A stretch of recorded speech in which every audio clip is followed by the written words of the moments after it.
हम तीनों कृषि कानूनों को रिपील करने का निर्णय लिया है।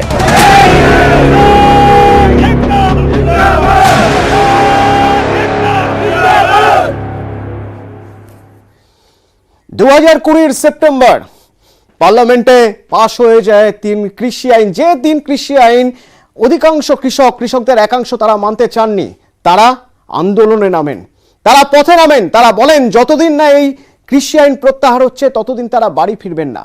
2021 নভেম্বর সেই 3 কৃষি আইন প্রত্যাহারের ঘোষণা করলেন প্রধানমন্ত্রী নরেন্দ্র মোদী।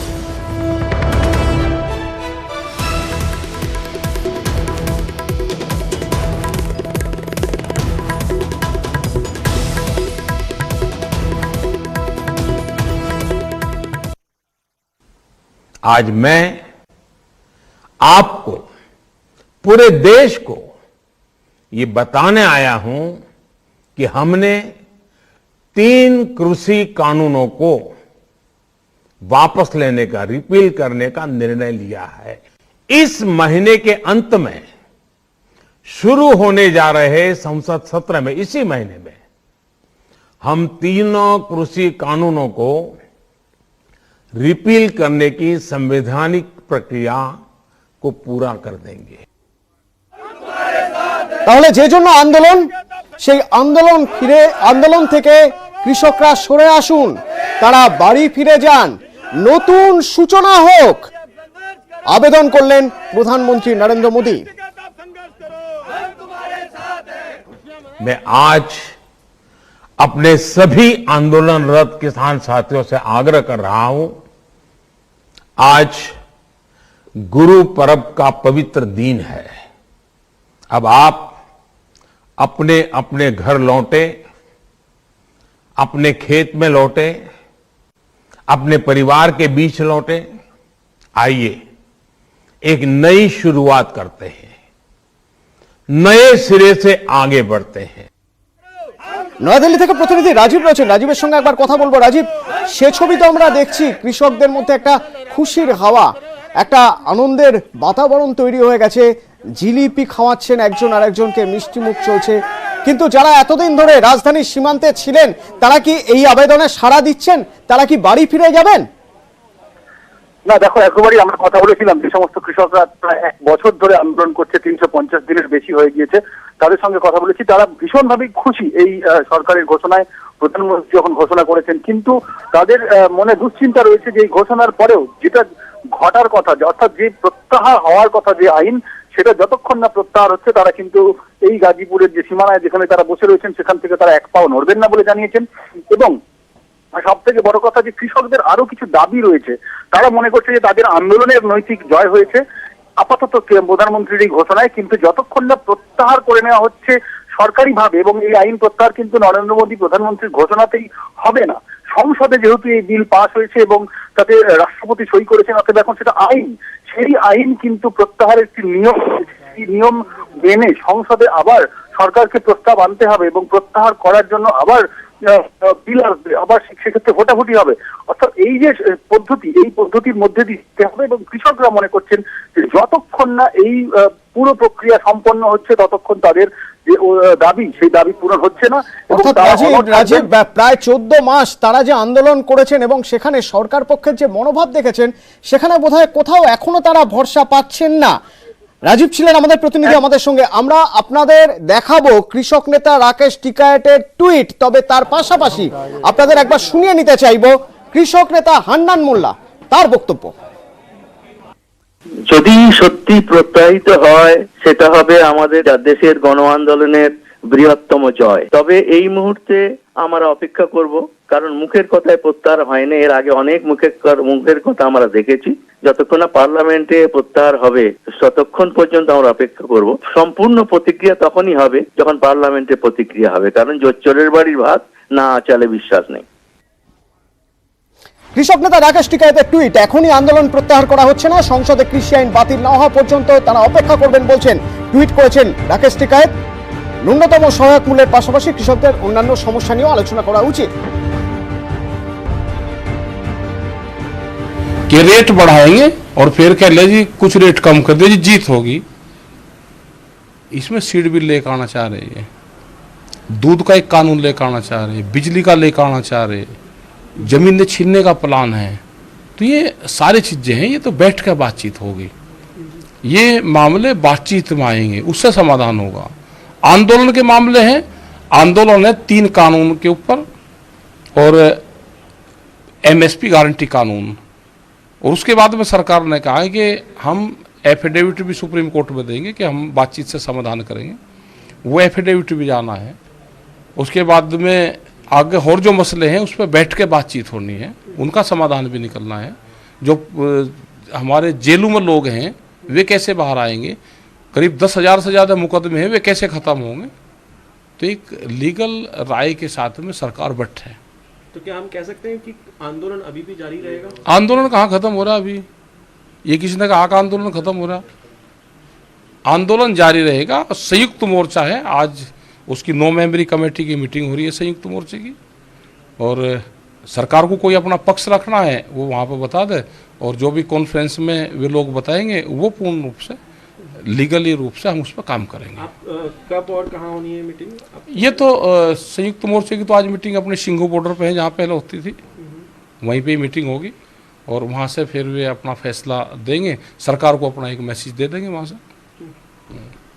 सर देखिए, सवाल वही आ रहा है कि प्रधानमंत्री ने कहा है कि नवंबर के लास्ट महीने, मतलब इस महीने के आखिरी में सेशन शुरू होगा, वहाँ चीज़ें जो संवैधानिक प्रक्रिया शुरू होगी, चीज़ों को हटाया जाएगा, लेकिन आप कह रहे हैं कि आंदोलन फिलहाल जारी रहेगा जब तक दूसरे मुद्दे नहीं। अगर आप एक बार और अगर उसे क्लियर कर पाएं, उस पर थोड़ा प्रकाश। देखो, हमारा ये है कि एमएसपी की गारंटी, एमएसपी आधे रेट में फसलें खरीदी जाती है, उस पर सरकार का क्या रुख है। और हमने तो ये कहा कि 2011 में जब मुख्यमंत्री थे नरेंद्र मोदी, उस टाइम पे एक फाइनेंशियल कमेटी बनी थी। এ ছিল কৃষক নেতা রাকেশ টিকায়েতের বক্তব্য। তার বক্তব্য, এখনই আন্দোলন কোথায় শেষ হচ্ছে, আন্দোলন এখনো চলবে। কিন্তু রাজনৈতিক দলের নেতারা তারা কি বলছেন, আজ নরেন্দ্র মোদীর এই সিদ্ধান্ত, অর্থাৎ আগের সিদ্ধান্ত তুলে নেওয়া বা সেই সিদ্ধান্ত প্রত্যাহার করে নেওয়া, কিভাবে দেখছেন রাজনৈতিক দলের নেতারা। প্রিয়াঙ্কা গান্ধী ওয়াড্রার বক্তব্য শুনুন। जिस सरकार के मंत्री के बेटे ने उनके पति को कुचला, लखनऊ से उनका घर 15 मिनट में पहुंच सकते थे हेलीकॉप्टर में, उन्होंने पूरी तरह से हथियारों का संरक्षण किया, वो आज माफ़ी मांग रहे हैं। जब 600-700 किसान शहीद हो चुके हैं, क्या ये देश समझ नहीं रहा है? उनको लग रहा होगा परिस्थितियां ठीक नहीं हैं। विधानसभा के चुनाव जो हैं उनका सर्वे आया है, उसमें उनको दिख रहा है कि परिस्थितियां ठीक नहीं हैं, तो अब चुनाव से पहले वो माफी मांगने आ गए हैं। কৃষকদের যে কত ক্ষমতা সেটা মোদী সরকার বুঝে গিয়েছেন। এ হলো অহংকারের হার আর কৃষকদের জয়, বলছেন প্রিয়াঙ্কা গান্ধী ভদ্রা। किसानों को क्या क्या नहीं बोला, आंदोलनजीवी, गुंडे, आतंकवादी, देशद्रोही, ये सब किसने कहा? जब ये सब कह रहे थे तो क्या हुआ? प्रधानमंत्री जी चुप क्यों थे? बल्कि उन्होंने आंदोलनजीवी शब्द बोला। आज आप आकर कह रहे हैं कि ये कानून आप रिपील करेंगे, हम आपकी नीयत पे कैसे भरोसा करें? इस देश में अगर एक सरकार किसान को कुचलने की कोशिश करती है और किसान खड़ा हो जाता है, तो उस सरकार को अंत में झुकना ही पड़ेगा। जो आज हुआ है पूरी तरह से इसमें किसानों की जीत है और अहंकार की हार है। आम आदमी पार्टी नेता अरविंद केजरीवाल। गुरु पर्व के अवसर पे बहुत बड़ी खुशखबरी मिली। किसानों का जो 1 साल से आंदोलन चल रहा था, 700 से ज़्यादा किसान शहीद हुए थे, आज किसानों को बहुत बड़ी सफलता मिली है। जो उनका संघर्ष जो है वो रंग लाया। मैं समझता हूँ अगर जल्दी कर देते तो शायद कई सारे किसानों की जान बच सकती थी। 700 किसान को शहादत से बचाया जा सकता था। शायद भारत के इतिहास में ये पहली बार हुआ है कि किसी आंदोलन की वजह से 3 कानून जो है वो सरकार वापस ले रही है। 14 মাসে 700 কৃষকের মৃত্যুর কথা বলছেন অরবিন্দ কেজরিওয়াল। ভোটের অঙ্কের দিকে কি তাকিয়ে রয়েছেন? উত্তরপ্রদেশ ভোটের অঙ্কের দিকে তাকিয়ে এই সিদ্ধান্ত। মায়াবতী কি বলছেন? यदि ये फैसला केंद्र सरकार काफी पहले ही ले लेती तो देश अनेकों प्रकार के झगड़े व झंझट आदि से बच जाता है। लेकिन अभी भी किसानों को उनकी उपज का समर्थन मूल्य देने संबंधी राष्ट्रीय कानून बनाने की एक खास मांग भी अधूरी पड़ी है। संजय राउत की बोलছেন संजय राउत, শুনুন। प्रधानमंत्री ने पहली बार 7 साल में इस देश का आवाज सुना है और पहली बार देश के मन की बात अपने जुबान पर लाई। 3 कृषि कानून पीछे लिया है, वो भी राजनीति के लिए लिया है, लेकिन मैं स्वागत करता हूँ। पंजाब और उत्तर प्रदेश के चुनाव में भारी हार की जो डर है उनकी वजह से ये कानून पीछे लिया। শিবসেনার বক্তব্য শুনলাম, বহুজন সমাজ পার্টির বক্তব্য শুনলাম আম আদমি পার্টির বক্তব্য, কংগ্রেসের বক্তব্য। তৃণমূল কংগ্রেস কি বলছে, কিভাবে দেখছে তৃণমূল কংগ্রেস এই 3 কৃষি আইন প্রত্যাহারের ঘোষণা, শুনুন। 700 জন কৃষক মারা গেলেন, তখন প্রধানমন্ত্রীর বিবেক জাগ্রত হলো না। উল্টে এদেরকে কখনো দেশদ্রোহী, কখনো খালিস্তানি, এই সমস্ত ভাবে কথা বলে তাদেরকে নিন্দিত করা হয়েছে। এবং আজকে হঠাৎ সকালবেলা ঘুম থেকে উঠে সবাই দেখছেন প্রধানমন্ত্রী গুরু নানকের জন্মদিনে তিনি বলছেন যে আমরা এই আইন প্রত্যাহার করে নেব। এর কারণটা কি? এতদিন পর্যন্ত যে সরকার অনড় ছিল, কোনো অবস্থাতেই আমরা প্রত্যাহার করব না। কারণটা অন্য কিছুই নয়, তারা বুঝতে পেরেছেন আগামী ফেব্রুয়ারি মার্চ মাসে যে 5টি রাজ্যে বিধানসভা নির্বাচন আছে, উত্তরপ্রদেশ, পাঞ্জাব সহ, সেই জায়গায় তাদের পরাজয় সুনিশ্চিত। এবং যদি এই আইন প্রত্যাহার করে কিছুটা বাঁচা যায়, সে বাঁচবার তারা পথ খুঁজে বেড়াচ্ছেন। সিপিআইএম নেতা সুজন চক্রবর্তীর বক্তব্য।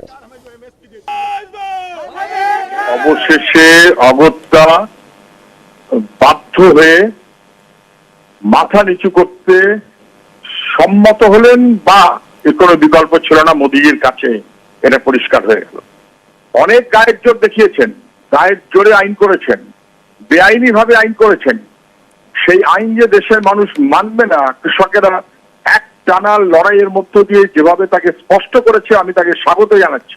এটা একটা ঐতিহাসিক ঘটনা, এটা একটা ঐতিহাসিক জয়, এবং আমার ধারণা গোটা রাজ্য জুড়ে মানুষ আজকের দিনটাকে সেইভাবেই দেখবেন, আমাদের বন্ধুরা সেইভাবে রাস্তায় নামবেন। আমি অত্যন্ত খুশি এবং অভিনন্দন জানাবো গোটা দেশের কৃষক সমাজকে যারা এই লড়াইয়ের সঙ্গে ছিলেন। বিলম্বিত বোধোদয়ে সম্মুখে ভোট উদয়, বলছেন অধীর রঞ্জন চৌধুরী। বিলম্বিত বোধোদয়, সম্মুখের ভোটোদয়, দুটোই তার হয়েছে, তাই তাকে আজকে বাধ্য হতে হয়েছে। ভারতবর্ষের সরকার আজ কৃষক সমাজের কাছে মাথা নিচু করে, আন্দোলনের কাছে মাথা নিচু করে আজকে প্রমাণ করে দিল তাদের নীতির ভুলে ভারতবর্ষের ক্ষতি হচ্ছে, লাভ কিছু হচ্ছে না। তাই কথাই বলে বাংলায়, গাধা তো জল খায় কিন্তু সেই জলটা গুলিয়ে খায়। আজকে মোদির এই আইন প্রত্যাহারের মধ্য দিয়ে সেই বাংলার প্রবাদ বাক্যটা আরেকবার প্রতিষ্ঠিত হলো।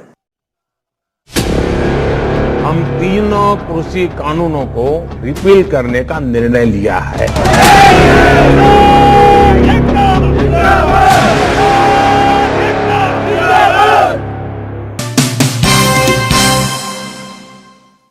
3 কৃষি আইন সংসদে পাশ হওয়ার পর থেকে সোশ্যাল মাধ্যম বা সোশ্যাল মিডিয়াকেই বেছে নেওয়া হয়েছিল প্রতিবাদের জন্য। একদিকে কৃষকরা তারা দিল্লি বর্ডারে প্রতিবাদ করছেন এবং বিভিন্ন রাজনৈতিক দলের নেতা কর্মীরা তারা সোশ্যাল মিডিয়ায় প্রতিবাদ করেছেন। আজ যখন নরেন্দ্র মোদী সেই 3 কৃষি আইন প্রত্যাহারের ঘোষণা করলেন, তারপরেও সোশ্যাল মিডিয়ায় বিভিন্ন রাজনৈতিক দলের নেতারা কি বলছেন, রাহুল গান্ধীর টুইট দেখবে একটু।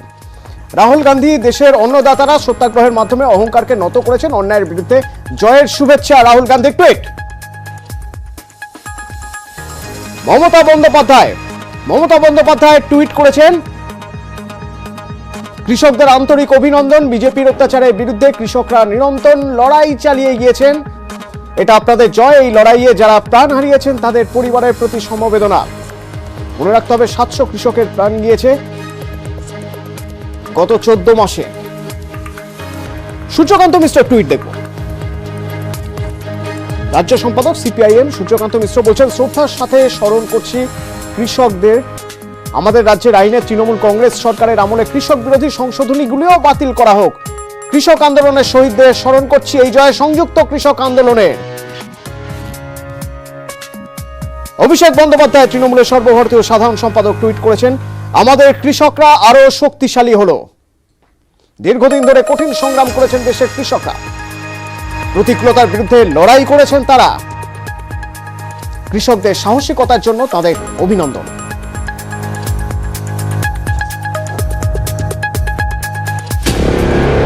हम तीनों कृषि कानूनों को रिपील करने का निर्णय लिया है।